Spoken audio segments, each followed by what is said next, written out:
Hello, I'm Judy Stiles. Thank you for joining us this week on Newsmakers. Well, many organizations serve our community, and today we're focusing on the Alliance of Southwest Missouri. And joining me is Stephanie Onstot. Thank you for being here today. Thanks for having me. We're recording this program shortly after you had a special program in Joplin focusing on family violence and child abuse prevention. So I want to focus on that today, as well as what other things your organization provides. Great. I appreciate your time. Thanks. I guess we need to start off with by defining, when people hear the word the Alliance, what are we referring to? So the Alliance exists in the community to strengthen families and our communities through our betterment programs. And one of those that we highlight a lot is our Safe Kids, Safe Teens. And that is coordinated by Kevin Thielen. He's really great. He used to be a firefighter chief. And so he focuses on fire prevention and safety. We're in the schools a lot with not texting and driving and prevention of those programs and whatnot, and we also do monthly car seat checks. So you're active in the community year-round, even though you had this recent conference. There's a lot going on year-round. Yeah, even in December, January, we're out there doing car seat checks and everything. So, well, people might be curious as far as the structure of the organization. They say, are you a state agency or are you a nonprofit? Explain, how that's set up. So we are completely funded by grants and donations, and so we are a nonprofit, 501c3, and so we are always accepting donations and things of that nature. So do you operate with a board of directors like nonprofits are? Yeah, and we have a great board of directors, the police chief in Carthage, and we have some people from MSSU, and so it's just really great. They're very supportive of us. Right. Now, the term Southwest Missouri is kind of broad. What do you consider your service area that you work with? Well, we definitely service the Jasper County, Barton County, Newton County, and McDonald County. So we're in 4 counties. Just right through this corner of the state where many of our viewers live and throughout this region. Yeah. And I imagine that you work with a lot of community agencies then, a lot of community partnerships as well? We do, actually, with one of our events that we'll speak with later. We're partnering with the Boys and Girls Club. And so we just see it as not competition. The more we can get the message out of what we need to get out, the more the merrier. Right. Well, in your recent conference, you had a Community Hope Conference, and I guess this is an example of reaching out in the community and getting a lot of people involved. Yeah, it is. It's our 8th annual Hope Conference, and we had it April 10th at St. Paul's Methodist Church, and it was a great turnout. We had our theme focusing on poverty, and so we had a poverty simulation in the morning. We had workshops that were headed by Teddy Steen of Circles, James Whitford of Warda Gardens, and Jason Clare of God's Resort. And so they just sent the message of, how they are dealing with poverty in their organizations. And James Whitford with Warda Gardens actually brought in some people that are in his shelter right now and how they got there. One was how they got there, the process, halfway through, and one that had kind of completed. Going through the process of getting out of the shelter. Yeah, and so our attendees were really appreciative to have heard them speak.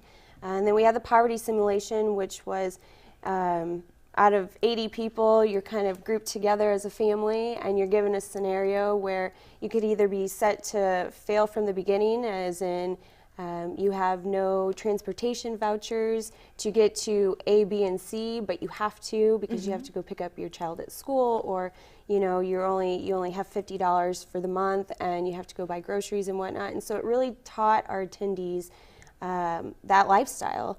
And our Hope Conference is more aimed to educate and train people in the community, whether you're a citizen or you're in that profession. But it was really eye-opening. The comments we got back was, even if you are in that profession working with that clientele, you're not living that lifestyle. And so it made them have a different perspective on that. See it through their eyes. Yeah. So the people who were attending were area professionals, nonprofits, or tell me about the people who were there. Yeah, it was a little of both. I mean, we had people from Lafayette House come as attendees. We had psychologists and therapists and people from Head Start and the colleges, and citizens, just people that heard from it from the radio, just kind of wanting and were interested to see how that went. So, well, I know you have some photos that were taken that day, and we'll let the viewers take a look at some of the pictures and kind of describe what we're seeing as we go along here. We have a picture at the beginning. This is one of your, I guess, displays at the conference? It was our silent auction, and we did, Books A Million was great in December. They had a toy drive for us, and so we were able to get some baskets, and that's what that's a picture of. And we had great Teenage Mutant Ninja Turtles and Frozen and Disney princesses and So, and you can kind of see in the back right, there's a rocking horse, and that was very popular. So this is for the people who were 10, they were able to participate in the silent auctions. So some of the community support coming along with this. Sure. A session here underway? So this is James Whitford with Water Gardens and his guest speakers, and you know, you can see the attendees are just very interested in what they were saying, because it was real life. This is real time. These are real people going through and giving this message. So it was very interesting. Teddy Steen with Circles was kind enough to jump in and host one of our workshops, and so this is another picture of her telling her story and how she came to be with Circles and what she does with our community. And Circles is, for a lot of people, it's a fairly new program in our community. It is, yeah. And she also has a recovery center that she's founded herself too. So it was great to hear her own personal story. Just and trying to start things up and get things new in our community. And Jason Clare, he's amazing. He's with God's Resort, which is an organization to get people off the streets, and it's community living, and they have jobs, but they're still trying to, you know, function with whatever demons they may have. And so he's just really great to speak to that audience. To share what he's seeing in the community. So you had a lot of people who are dealing hands-on first experience with the problems of poverty and poor, you know, homelessness in the community. Yeah, and so it all relates. It can all go back to, you know, you think, well, why can't you get yourself out of that cyclical lifestyle? And even though you were born in it, you can change. And like that simulation proved, it's hard when you're already starting with nothing. It's hard to get out of that. So this morning simulation where you had the poverty simulation, these people who are participating, perhaps they've never been in that type of situation, but they were given instructions. This is what your role is today. Yeah, exactly. I could have been a 9-year-old child who, you know, I'm going to school and my mom can't pick me up because her car broke down. And so things of that nature, or I'm the parent and I have to go pay my mortgage, but like I say, my car broke down, so which one do I do? Which would you pay? Yeah, yeah. And so I was not able to attend, unfortunately, so I followed one of my coworkers around, and it was madness, but it was a good kind of madness. So really, for a lot of those people, they really couldn't have a definite resolution. It's left with that what do I do question after they look at those situations. And at the end, it started to get really chaotic because people were getting evicted. And so we would have chairs set up in a certain way, so if you got evicted, your chair got turned over. And by the end, I think really only 3 households were left standing because you had to make those choices. And so it was interesting. So making those choices and understanding the challenges, does this also lead to what community resources are available to help people? Sure, yeah, and we had state representation too. Bill White was one of them, and you know, he was at one of the resource tables, and it opened his mind. My executive director was telling me, because he was asking those individuals, well, have you tried going to this place or contacting this resource? And you know, by that time, the attendees are so frazzled because they've been told no for so long, just within this hour, that yes, we've tried everything. And so he came to the table and said, okay, well, let's sit down and figure out how to resolve this, you know. So it was great for him also. We heard good feedback from him. So equating what you did in the conference to what people are dealing with, quote, in the real world on a daily basis, you know, helping them see what's happening out on the streets in our communities. Yes, yes, definitely. And we had Dr. Kim Fielding in the afternoon speak about lessons she's learned from her grandchildren, and Dr. David Schramm from Columbia, University of Missouri Columbia, spoke on protective factors. And so overall, the feedback was just, it was good. Right. So we were happy with it. You talked about also, you know, family violence and child abuse prevention. So a lot of things kind of sometimes unfortunately tie together. Yeah, yeah. And when you're stuck in a poverty type of atmosphere, you are highly stressed and you're highly more emotional. And if you have children that, you know, is a crying child or something happened where they're not settled and you're nervous and stressed yourself, it really takes a toll on you. And so those, unfortunately, are all related. And tying them together and dealing with children, as you mentioned earlier, safe teens and safe kids, this ties right into that, you know, protecting the children in our community. Yeah, it does. And that's a great program, one of many that we have. But, you know, with the child, the car seat checks, those are very, very popular. And we do those, like I said, even in January and December. We're out there because I may install a car seat, but I may not do it properly. And so we can show you how it should be installed and how that looks. Or we actually take donations for car seats. And so if you have a newborn but you couldn't afford a $45 car seat, we ask for a $10 donation, and we'll give you a car seat and we'll properly install it. And we work closely with the Joplin Police Department, and they're great, and our certified technicians. So. Right. And then people may not realize, if they haven't had children for a while, that there are a lot of different ways to install car seats with cars and different ways to attach them now than the old days where you just stretch the seat across. Yeah, and I didn't realize that I don't have children, so I don't know if I would know this, but that car seats expire. And so you can only keep them for so long, and it's on the base, and we have a lot of that of, I don't know if it's expired. Well, yeah, it's been expired for 2 years. So if it belonged to an older child, the younger child may not be able to use it anymore. Exactly. Or don't ever buy one from a thrift store or anything like that, because most likely they're expired. Great. Starting them off safe as a youngster, and then even the difference is which way do they face when they're young, you know, installing the car seat and tying that together. So how do you promote those? Someone who's watching and said, where can I go to get that? Do they check your website? How do they find out when they can have those things? Definitely. You can always call the office and 417-782-9899 and ask for Kevin or myself, or our website. It's theallianceofswmo.org. Right. And you mentioned the police department, so they'll have officers or representatives there to help you do those checks. So, and they're great. We love them. Great. So that's something to look forward to, and once a month, basically, for those? Yeah, it's usually the first or second Monday of every month in the morning, and sometimes we'll host them at the Griffin Building, which is where our office is located, or we will do off-site. We've had them at La Petite. Conway was a really big sponsor for us, and they were great to do that. And so we always just update our website and our Facebook page as well. So if you haven't gone to one yet, keep an eye out for them, where you can find out a lot about those activities. So a lot of your efforts is getting out into the community, letting people see what you're doing. Yeah. That's our main goal, is just the safety and protection and strengthening those communities and families. Right. Well, I know one awareness thing that you have coming up is with the new baseball team coming to town. Yes. And everybody's talking about the new team, as they're also involving the community a lot, and your organization's working with the Blasters. Yes, and so Sean and Gabriel are great. They're the GM and owner, but they've been great. We're actually partnering with the Boys and Girls Club and Leadership Joplin class of 2015. We will be hosting a block party before the game that evening. That starts at 5, and that's at the Boys and Girls Club facility.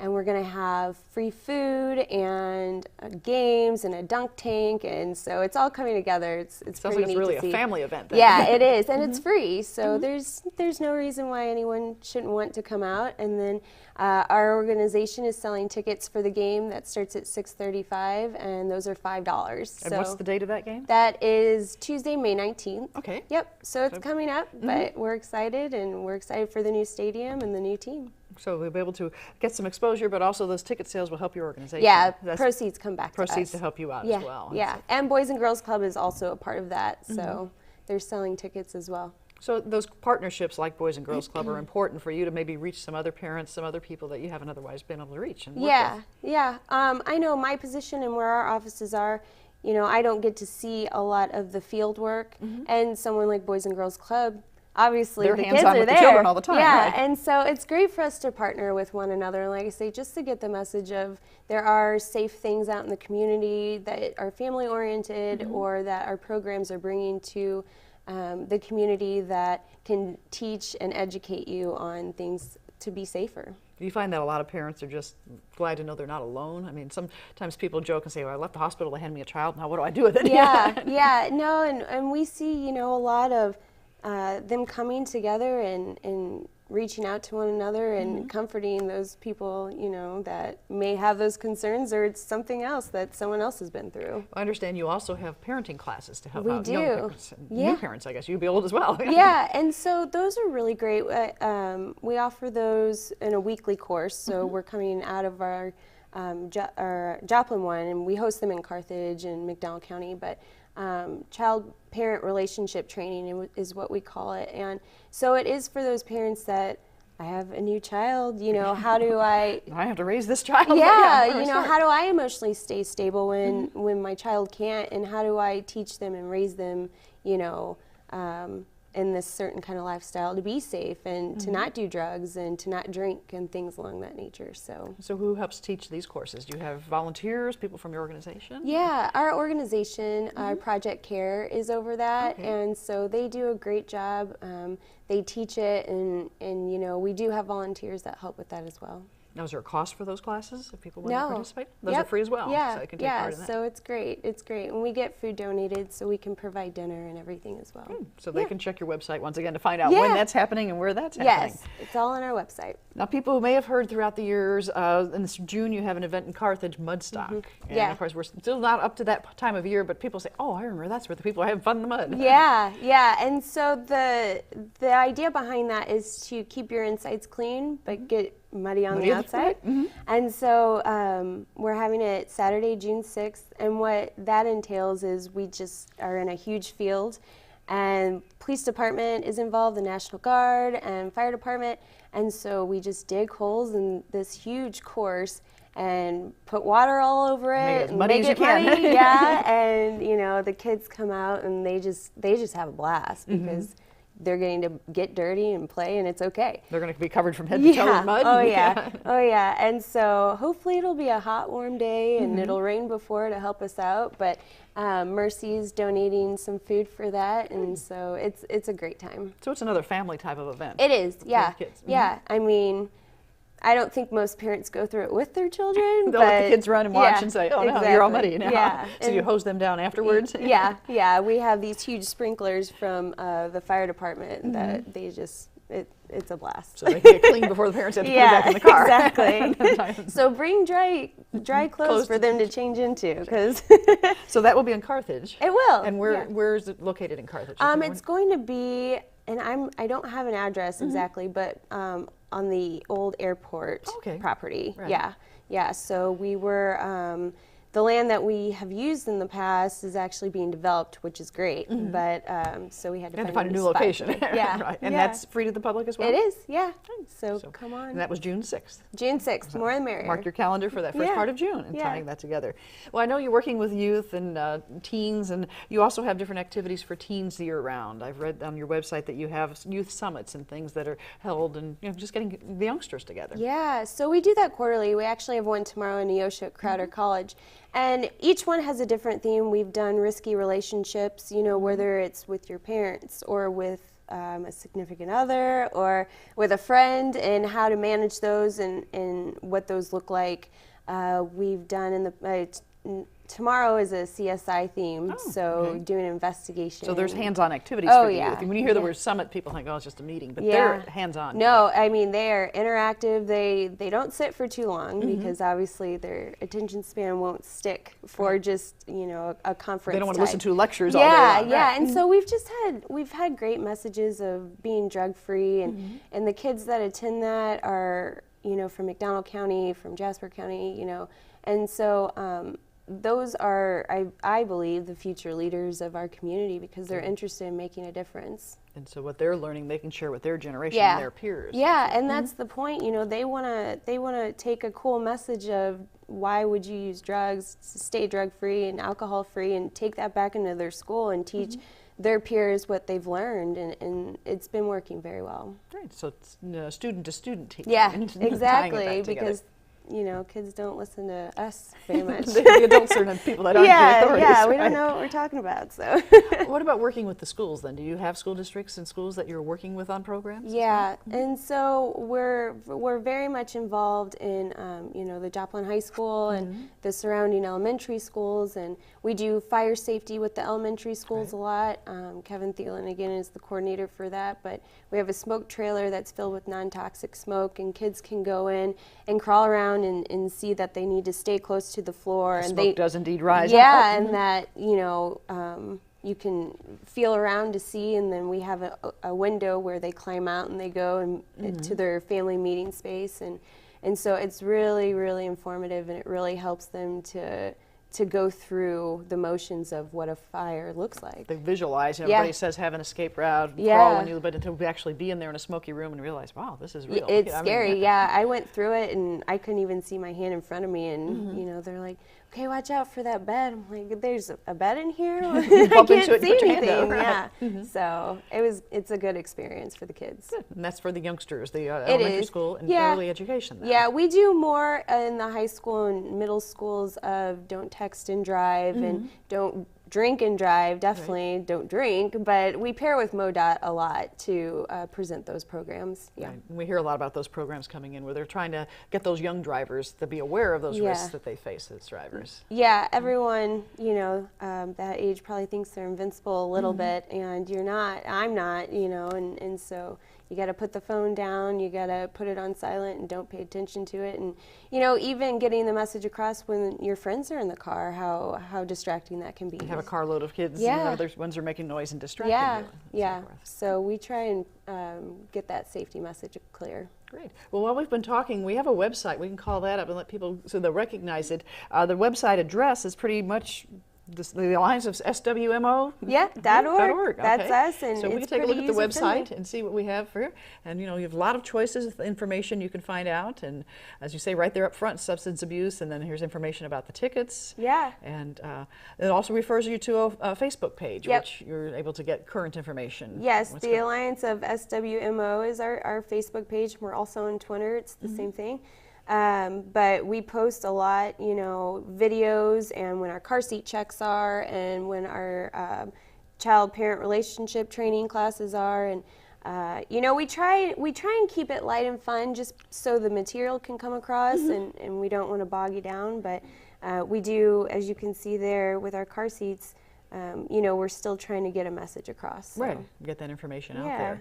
Now, I'm sure, you know, you obviously have staffing, but do you use a lot of volunteers to help get these events taken care of? We do. Volunteers are always welcome, whether it's our youth summit, our car seat check, you know, child-parent relationship training. We can always use volunteers, and you can just send us a message on Facebook. If you're interested, you can go and call our office and ask for myself. Or you can talk to anyone, really, and you can go to our website and sign up that way also. Right. So what type of work do volunteers do? I mean, are they actually helping run the programs, coordinating, and somebody says, well, I'm not sure what I can do to help out? Yeah, well, something like Modstock, you know, it sounds a little odd, but we need socks for the kids. Okay. So, you know, because they're in the mud and things like that, you can't be barefoot. Right, so you want to cover their feet while they're tromping in the mud. Yeah, and so some kids will show up with flip-flops. We're like, no, let's put these socks over, you know. Toes, and so, you know, for that day, we would just help with water and make sure that the kids are being safe, and that if you see a child down in the mud, you go grab them. Or with our car seat checks, you do have to be a certified technician to put them in, but we cut noodles, and we just move the line along and make sure that everyone's getting where they need to. Crowd control, getting things organized, a lot of behind the scenes type of things. Yes. So, and I imagine even your conference you had in April, there were a lot of people working behind the scenes. Oh yeah, we had the poverty simulation took 35, I think, volunteers alone, and then we had room monitors and things of that nature. So volunteers are always needed. So any age-specific volunteers? Are you looking for college students on up, or can high school students who are in civic organizations in high school join, or what are you looking for? Yeah, I mean, we had one or two maybe high school students at the Hope Conference, and we always look for college students, you know, just so they can gain some experience with the nonprofit world. So, and then citizens of the community. Citizens of the community, and it's obvious opportunity for retirees, I imagine, to come back and help you as well in tying this together. Well, I know you have a lot of things going on with the Alliance and serving the community. How do you work to seek feedback as far as community needs? Sure. That other side of, you know, we're helping you, but what is needed? Yeah, we actually have a needs section of our website of what our programs may need to help our community, and then people will just contact us and say, hey, I need this. Do you offer that? Do you have that? I had a call today. She needed a car seat. You know, even though our car seat check was Monday. You already had it this week. She still needs it now. Yeah. Okay. Well, that's great. Let me get you in touch with the person you need to be in touch with, and especially with that program, I mean, he'll make appointments to go and meet you, you know, where you are to install it. And so that's just one thing. We're very community driven, and so we listen to the voices of the community and what they need, and then we evolve to what they need. So the individuals in the community, the citizens, as well as probably other community organizations. We had the representatives at the conference, for instance. They're probably telling you about needs that are new, perhaps. Yeah, and when we work with other organizations also, you know, if we have a program that we can help them with, and we extend that olive branch. And same with us, you know, if we can't help someone, but we know of someone at Lafayette House or Boys and Girls Club, we have those connections, and they're really positive friendships that we can go and call and say, hey, we have a need, we can't fill it, can you? So really it takes a community working together, that you don't draw a line and say, sorry, that's not my job. Exactly. Yeah, we would never shut the door on you. Definitely. Now, if someone wants more information, we've given the website. Where do they find your offices or call? How do they get that type of information? Well, our phone number again is 417-782-9899, and we are in the basement of the Griffin building. And so you just go on the main level, take the elevators down, and you'll see a huge sign that says the Alliance and where they need to go. Great. And for our viewers who may have tuned in a little bit late, we're talking about the Alliance of Southwest Missouri, more than just Joplin, Jasper County. Yeah. So we're in McDonald County and Newton County, and we're serving a lot of communities here. We're pretty proud of it. So somebody from McDonald County is watching and said, well, maybe you can bring this to my community. They're welcome to call you and say, have you considered doing this in our area? And we have coalitions in each community that we're in. So if you're interested in that, just give us a call and we can tell you the time and date and where they meet, and come and sit and let us hear your voice. So you're interested in those types of volunteers as well, people just willing to come together on the coalition side of things. Yes, we are, very much so. Great. Well, Stephanie, there's a lot going on, and I appreciate your time for coming in and sharing that with us today in our audience. I thank you for having me. It's been great. Great. And once again, we've been visiting, talking about the Alliance of Southwest Missouri, and another organization serving our community and the people within it. I'm Judy Stiles. I'd like to thank you for joining us this week on Newsmakers. I'll see you again next week at the same time on this station.